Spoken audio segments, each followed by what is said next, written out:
انسان کو اپنی زندگی حقیقت کے آئینے میں گزارنے کی کوشش کرنی چاہیے۔ بہت ساری خوش فہمیوں سے، بہت ساری غلط فہمیوں سے اور بہت سارے دعووں سے اپنے آپ کو بچا کے رکھنا چاہیے۔ اللہ تعالیٰ کی رحمت پر امید رکھنا، نبی پاک صلی اللہ تعالیٰ علیہ وسلم کی شفاعت کی امید رکھنا، نیک اور صالحین کی نسبت کی امید رکھنا، یہ برا نہیں، یہ بڑا ہی بہترین ہے، یہ بڑا ہی خوبصورت عمل ہے، اس کی بہت ساری برکات ہیں۔ لیکن کسی غلط فہمی کا شکار ہو جانا اور یہ ساری امیدیں وابستہ کر کے یا ان ساری باتوں کو پیش نظر رکھ کے بے عمل ہو جانا، اپنی زندگی کو امور خیر سے پیچھے کر لینا، یہ نہ صرف یہ کہ قابل تحسین نہیں بلکہ یہ قابل توجہ ہے، اس کی اصلاح کی ضرورت ہے۔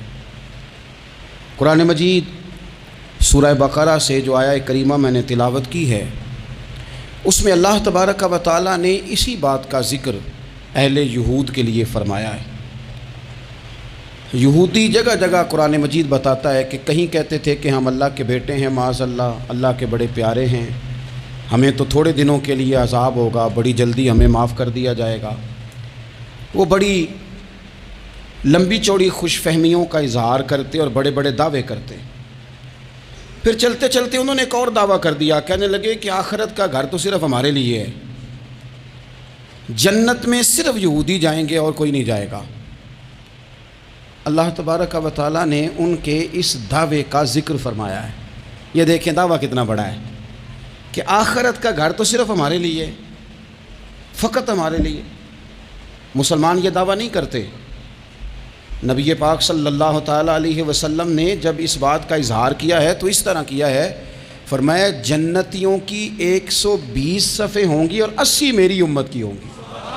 لیکن یہ بھی فرمایا کہ باقی لوگ بھی تو ہوں گے نا، ان کی 40 صفیں ہیں لیکن جنت میں دوسرے پچھلے لوگ بھی موجود ہوں گے۔ یہ دعویٰ نہیں کیا کہ صرف مسلمان جائیں گے، ان سے پہلے جو نبی اور ان کی ایماندار اور نیک امتیں گزری ہیں ان میں سے کوئی جنت میں نہیں جائے گا، یہ نہیں فرمایا۔ لیکن یہ اس طرح کے دعوے بعض لوگ کرتے ہیں اور سنائی دیتے ہیں۔ تو یہودی بھی یہ کہا کرتے تھے کہ جنت تو خالص ہمارے لیے ہے اور کوئی نہیں جائے گا اس میں۔ تو اللہ کریم نے فرمایا کل ان کانت لکم الدار الآخرۃ عند اللہ خالصۃ من دون الناس۔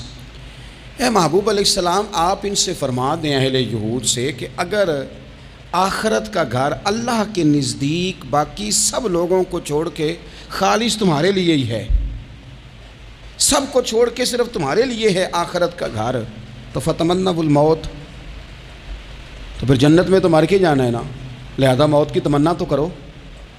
پھر کہو نا یا اللہ ہمیں موت دے تاکہ وہ جو تو نے ہمارے لیے اتنی بڑی چیز بنائی ہے ہم اس سے استفادہ کر سکیں۔ پھر تم موت کی تمنا کرو ان کنتم صادقین، اگر تم سچے ہو۔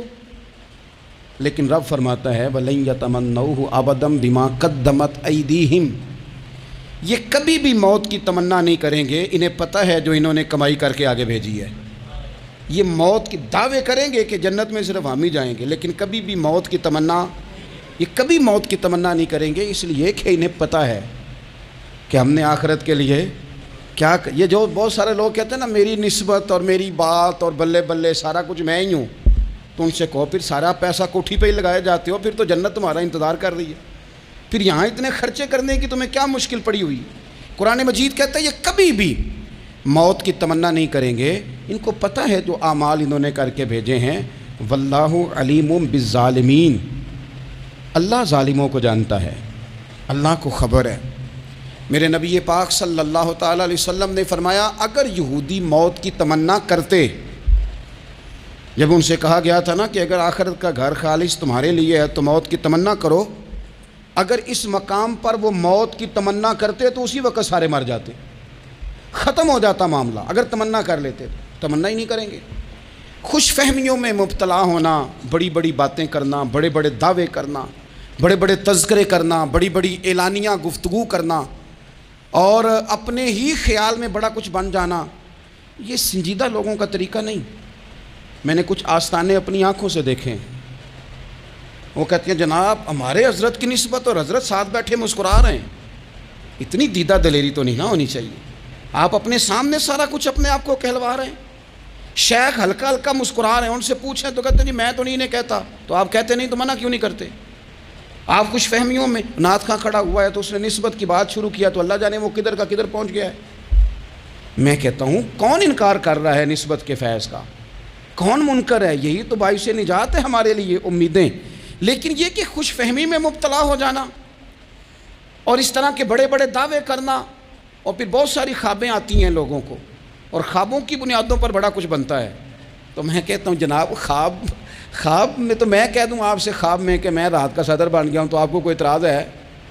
میں خواب میں بنا ہوں, آپ کو اس میں کیا اختلاف؟ حقیقت کی زندگی میں آئیں.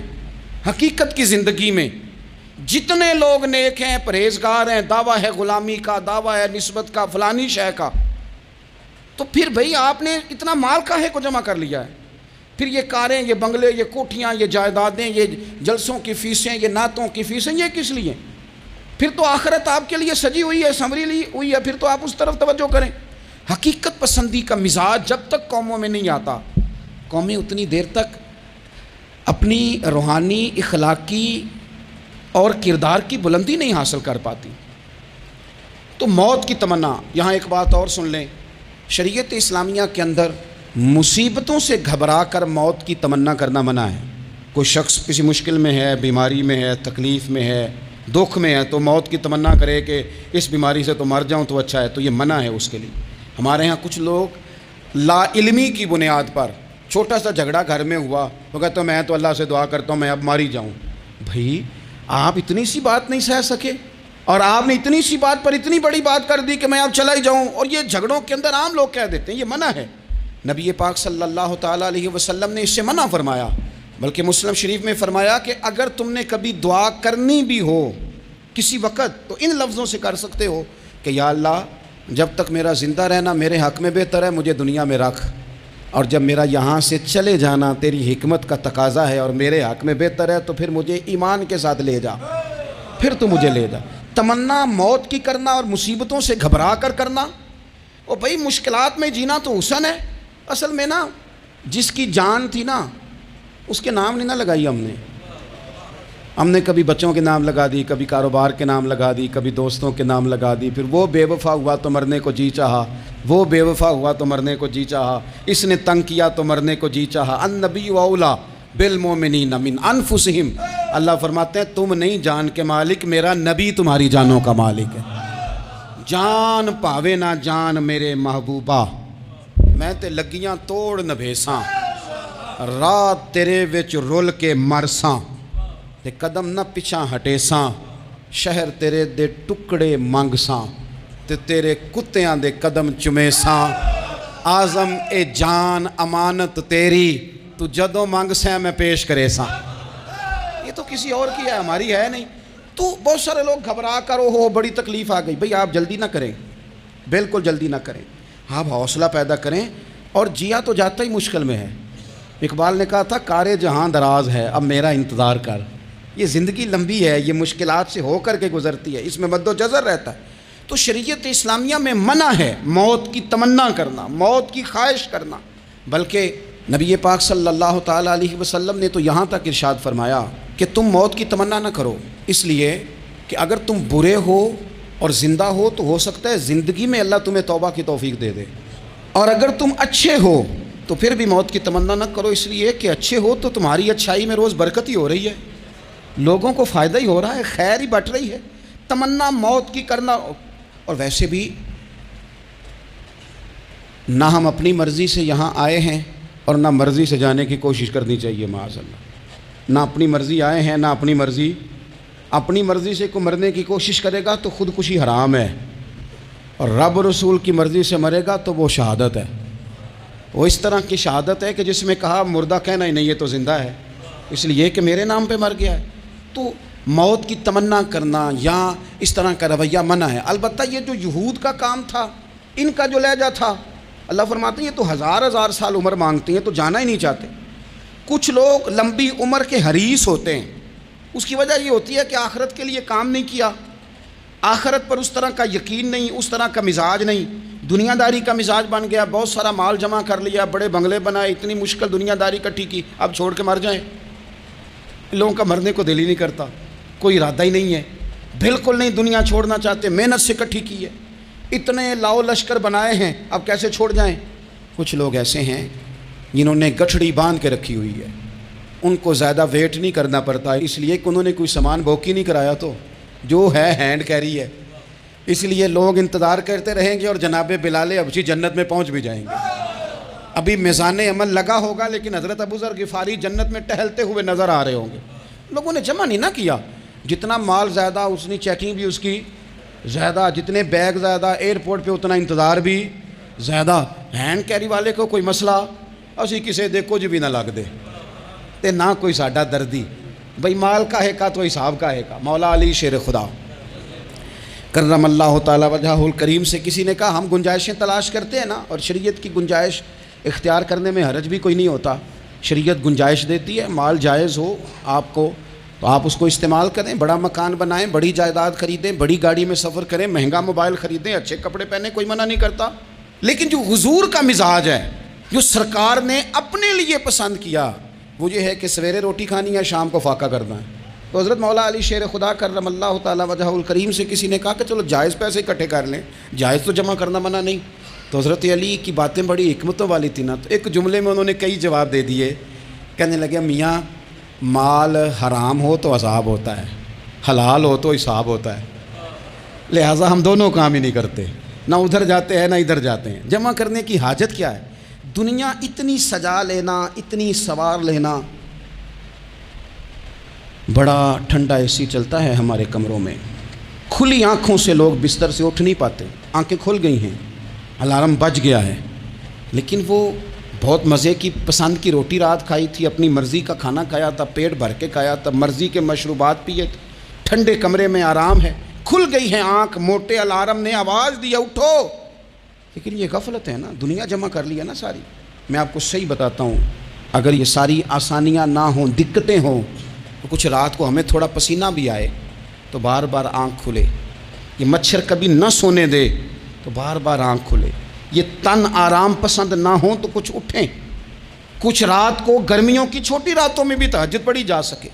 لیکن اقبال کہتے ہیں لہو مجھ کو رلاتی ہے جوانوں کی تن آسانی، یہ تن آسان ہو گئے، مزاج نہیں رہا ہمارا، ہمیں آرام چاہیے، سکون چاہیے۔ آپ یقین کریں کبھی کبھی میں حیران ہوتا ہوں، رونا آتا ہے اپنی اگلی نسل پر، رونا آتا ہے، رونا آتا ہے۔ یعنی بچے مدرسے میں پڑھنے والے، چونکہ وہ اے سی والے گھر سے اٹھ کے آتے ہیں، مدرسے میں پڑھنے والے بچے کہتے ہیں جناب وہ کچھ گرمی زیادہ ہے تو میری کچھ طبیعت برداشت نہیں کرتی، تو میری اماں نے کہا تھا 4 چھٹیاں لے لو، یہ موسم ٹھیک ہو جائے گا تو پھر سے تعلیم ہو جائے گی۔ تو غور سے چہرے دیکھتے ہیں تو ہم کہتے ہیں یار اگر کل کو ہمیں جہاد پہ جانا پڑا تو ہم لوگ جائیں گے، ہم میدانوں میں نکلیں گے، ہم وہ لوگ ہیں جو سختیاں برداشت کریں گے، یہ والے لوگ ہیں جو میدان میں جائیں گے جو ایک منٹ کے لیے اتنی دنیا جمع کر لی، مرنے کو جی نہیں چاہ رہا۔ حضرت شاہ فرید الدین عطار رحمۃ اللہ علیہ کہتے ہیں میں بڑا مہنگا کاروبار کرتا تھا، عطر بیچتا تھا، مہنگا کاروبار ہے نا، عرب شریف کے اندر آپ جائیں تو جہاں سونے والی دکان ہوتی ہے اس کے ساتھ خوشبو والی دکان ہوتی ہے، مکہ مکرمہ میں دیکھ لیں، مسجد نبوی میں دیکھ لیں، مہنگا کاروبار ہے یہ، اور اب میرا بزنس تھا، کاروبار تھا۔ تو آپ فرماتے ہیں کہ ایک دن ایک بزرگ آ گئے، انہوں نے ایک شیشی دیکھی، خوشبو سونگی، دوسری تیسری چوتھی، اچھے سیل مین آگے بڑھ کے خود کہتے ہیں آپ کو کیا چاہیے؟ میں نے بھی کہا بابا جی کیا چاہیے مجھے بتائیں، کیا دیکھ رہے ہیں؟ تو بابا جی بڑے دھیمے ٹھنڈے اور حوصلے والے لہجے میں کہنے لگے پتر دیکھ رہا ہوں تیری جان بڑی مشکل سے نکلے گی۔ تو میں نے کہا وہ کیوں؟ کہنے لگے اتنی مہنگا مہنگا تو نے مال جمع کیا ہے، کبھی مرنے لگے گا تو یہ یاد آئے گا، کبھی وہ یاد آئے گا، کبھی سادہ کر لیں اس کو، سادہ کر لیں، کبھی اس سوسائٹی والا پلاٹ یاد آئے گا، کبھی ادھر والا یاد آئے گا، کبھی لاہور والا یاد آئے گا، کہاں مرنے کو جی چاہتا ہے۔ اور پھر ایک اور دھوکہ ہے، میں بچوں کے لیے کر رہا ہوں، بچوں کے نام تو ایک دھیلا بھی نہیں، وہ تو سارا آپ کے اپنے نام ہے، ایسے ہی بہانہ بنایا ہوئے بچوں، کس بچے کے نام؟ بچے نے تو 50 دفعہ کہا ہے کہ وہ ایک دکان بیچ دو، میں نے کام کرنا ہے، تو ابا کہتا مراں گا تو تاں بکے گی۔ کہاں بچوں کے لیے؟ کون کہتا ہے بچوں کے لیے؟ یہ تو خواہشات ہیں جن پر ہمارا اپنا قبضہ ہے، ہر کنجی تو ہماری جیب میں، کون کہہ رہا ہے؟ وہ تو کبھی جا کے ملے گا ان کو جب موقع آئے گا۔ تو کہا یہ اتنا مال جمع کیا ہے تو پتر تیری جان تو مشکل سے نکلے گی۔ تو کہتے ہیں میں دنیا دار تھا، دنیا دار کو نصیحت کریں تو وہ غصہ کرتا ہے، طنز کرتا ہے۔ کہتے ہیں مجھے غصہ آیا تو میں نے جھٹ سے کہا، لوگ کہتے نہیں تم اپنی قبریں جانا ہے تو میں اپنی، کہتے میں نے جھٹ سے کہا، میں نے کہا بابا میری جان تو مشکل سے نکلے گی تو تیری کیسے نکلے گی؟ کہتے ہیں بابا جی کہنے لگے پتر ادھر آنا ذرا، تو میں کاؤنٹر کے اوپر سے ہو کے بابا جی کے پاس آیا، وہ میری دکان کے فرش پہ لیٹے، کعبے کو منہ کیا، کلمہ پڑھا اور ان کی روح پرواز کر گئی۔ عرش فرشتے بانگاں ملیاں، مکے پہ گیا شور، بلے شاہ اسی نہیں مرنا، یہ تے مر گیا ہی کوئی ہور، نالے وارث شاہ ہو کدوں مر دے جنہ کیتیاں نیک کمائیاں نے۔ کہا یہ دیکھ لو مر گئے، بس اتنی کام تھا، تیاری ہے۔ امام غزالی کا آخری وقت تھا نا، تو انہوں نے وضو کیا، غسل کیا، خوشبو لگائی، اپنے ہاتھوں سے چادر بچھائی، پھر تکیہ رکھا، پھر لیٹے، پھر حضور پہ درود پڑھا، اور پھر کہنے لگے رب اگر تیری مرضی ہے تو غزالی بھی تیرا تیار ہے۔ بس یہ جملے زبان پہ تھے اور روح پرواز کر گئی۔ موت کو سمجھے ہیں غافل اختتام زندگی، یہ ہے شام زندگی، پھر صبح دوام زندگی۔ عزیز بھائیو، ہم نے نا بڑی آسائشیں جمع کر لی، بڑا کچھ اپنی عقل کے زور پر ہم نے اکٹھا کر لیا، نہیں ہمارا پروگرام۔ کسی سے پوچھ لیں صحت کیسی ہے، تو عمر اگر اس کی بڑی اوپر بھی چلی جا رہی ہو، اب تو خیر سالگرہ میں آنے کا رواج ہر جگہ آ گیا ہے، ہم سے بھی لوگ پوچھتے ہیں کہ آپ بتائیں آپ کس تاریخ کو پیدا ہوئے تھے، تو میں کہتا ہوں کوئی کارنامہ سر انجام دے لینے دو پھر بتا دیں گے، ابھی تو کچھ کر نہیں سکے، کچھ بتائیں گے تو کچھ دن بھی منا لیں گے، ابھی تو لگتا ہے کہ بڑا وقت ضائع ہو گیا ہم سے۔ تو عزیز بھائی، کوئی نہیں کہتا کہ اب ٹائم آ گیا ہے، شوگر ہو گئی ہے، بلڈ پریشر ہو گیا ہے، طبیعت خراب رہتی ہے، فلانا مسئلہ ہو گیا ہے، تو تمنا موت اور موت کا ڈر اور نہ مرنے کا ارادہ اور دنیا سے دل کو لگا کے رکھنا اور ہر وقت جینے کی خواہش پیدا کرنا اور ہر وقت حالمی مزید کی دوڑ میں رہنا، وہ لوگ اس لیے تیار رہتے تھے، دعائیں مانگتے تھے شہادت کی، کہ انہوں نے نا دنیا بنائی نہیں تھی۔ حضرت عمر نے تو دوسرا کرتا نہیں پہنا ساری زندگی، وہ جو مکان آ رہا تھا وہی چل رہا تھا، وہ تو تھوڑے پہ قرضہ تھا ان پہ، لیکن ہر نماز کے بعد صحیح بخاری میں موجود ہے وہ دعا مانگتے تھے، اللہم ارزقنی شہادتا فی سبیلک، یا اللہ ایسا نہ ہو میں تبھی موت چلا جاؤں، مجھے اپنے رستے میں شہادت کی موت دینا۔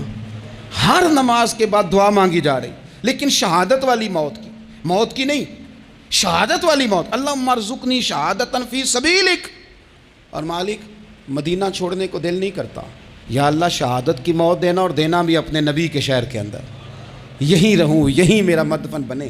اللہ نے انہیں موقع دیا۔ آپ دیکھیں نا، ان لوگوں کا دل کرتا تھا۔ حضرت خالد بن ولید رضی اللہ تعالیٰ عنہ ساری زندگی میدان میں گزاری، پورے جسم میں 1 انچ جگہ باقی نہیں تھی جہاں زخم نہ ہو، ساری زندگی میدان میں رہے، لیکن آخری وقت روتے تھے، فرماتے تھے اس کی بے نیازی دیکھو، میں شہادت کے لیے میدان میں رہا لیکن شہادت میرا مقدر ہی نہیں تھی۔ اور پھر آخری وقت بھی فرمایا میرا گھوڑا، میرے کپڑے، میری زرہ، میری تلوار یہ کسی مجاہد کو دے دینا، چلو میں اب جہاد میں نہیں ہوں تو میرا سامان تو جہاد میں رہے، کسی مجاہد کو دینا۔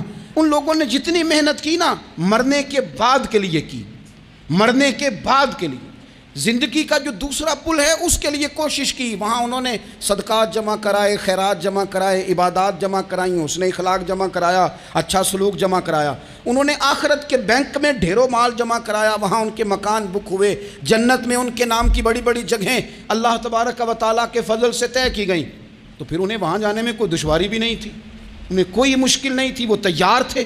لیکن چونکہ ساری محنت ہی دنیا کے لیے ہے، وہ جو خاص ایک آخرت پر مسلمان کا ایمان اور یقین اور تیقن تھا، اس طرف ہمارا مزاج نہیں۔ آپ دیکھیے حضرت ملک الموت اسرائیل علیہ السلام نا حضرت ابراہیم علیہ السلام کی روح قبض کرنے کے لیے حاضر ہوئے، تو کہا جناب چلیے آپ کی روح لینے آیا ہوں۔ تو حضرت ابراہیم علیہ السلام فرمانے لگے اسرائیل، یہ قاضی ثناء اللہ صاحب پانی پتی رحمۃ اللہ علیہ نے اس کو تفسیر مظہری میں لکھا ہے، حضرت ابراہیم خلیل اللہ علیہ السلام فرمانے لگے اسرائیل کیا کوئی خلیل بھی اپنے خلیل کی روح قبض کرتا ہے؟ واتخذ اللہ ابراہیم خلیلا، اللہ نے تو مجھے دوست بنایا، دوست ہو کے دوست کی روح قبض کرنے جا رہا ہے۔ حضرت اسرائیل نے ارادہ چھوڑا اور حضرت ابراہیم کا وہ جملہ لے کے رب کی بارگاہ میں حاضر ہوئے۔ عرض کی مالک جناب ابراہیم علیہ السلام نے فرمایا ہے کہ اللہ کی بارگاہ میں عرض کرو کہ مالک کیا کوئی خلیل بھی اپنے خلیل کی روح قبض کرتا ہے؟ تو رب کریم نے فرمایا اب میرا بھی پیغام جا کے جناب ابراہیم کو دے دو، ان سے جا کے کہو رب فرماتا ہے کیا کوئی خلیل بھی اپنے خلیل کی ملاقات کو ناپسند کرتا ہے؟ آپ کو تو ملنے کو بلا رہے ہیں، موت تو ایک پل ہے، یہاں سے گزریں گے تو جا کے محبوب سے ملیں گے، تو کیا کوئی خلیل بھی ناپسند کرتا ہے کہ وہ اپنے خلیل سے ملاقات نہ کرے؟ حضرت سیدنا اسرائیل علیہ السلام پیغام لے کے آئے اور کہا ہے اللہ کے خلیل رب فرماتا ہے کیا خلیل بھی خلیل کی ملاقات کو تو حضرت ابراہیم تو کھول کے روئے، کہنے لگے اب دیر نہ کر، اب ذرا جلدی کر، اب ذرا جلدی لے جاؤ۔ اور میرے نبی پاک صلی اللہ علیہ وسلم نے فرمایا، سیاستہ میں حدیث ہے، فرمایا تم میں سے جو رب سے ملنے کو پسند کرتا ہے نا، جو اللہ سے ملنے کا شوق رکھتا ہے نا، اللہ بھی اس کی ملاقات کو پسند فرماتا ہے۔